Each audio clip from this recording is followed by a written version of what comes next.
Mais c'est pas pour rien si au moment de concevoir la série, Miyamoto a pioché dans ses souvenirs d'enfance où il partait crapahuter dans la nature autour de chez lui en n'ayant pas la moindre idée de ce qu'il allait trouver. Alors, le succès commercial leur a pas laissé le choix, c'est sûr, mais aussi quand la série s'est lancée il y a 35 ans, le tout premier jeu, il nous lâche sur une grande carte qui, fait très très rare pour l'époque, est quasi entièrement ouverte. Et les donjons sont faisables dans à peu près n'importe quel ordre, et il y a des indices partout pour encourager l'exploration dans n'importe quelle direction, et on nous donne du feu pour faire des dégâts aux ennemis, mais on finit par réaliser qu'il sert aussi à cramer des arbres et à illuminer des pièces.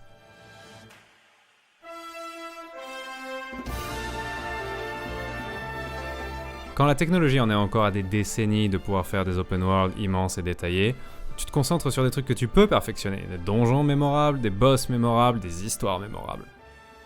Mais c'est pas pour rien si au moment de concevoir la série, Miyamoto a pioché dans ses souvenirs d'enfance où il partait crapahuter dans la nature autour de chez lui en n'ayant pas la moindre idée de ce qu'il allait trouver.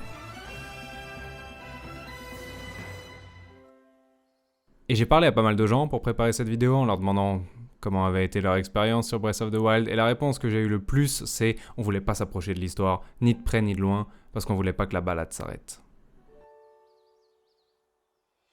Et sur la cartouche vieille de 35 ans du premier jeu, on pouvait lire quoi ? Accepter l'ultime défi d'une aventure interminable. Donc ouais, la formule a probablement pas beaucoup bougé de Breath of the Wild à Tears of the Kingdom, mais peut-être qu'il n'y a plus besoin. Peut-être que Zelda a juste toujours rêvé d'être Breath of the Wild.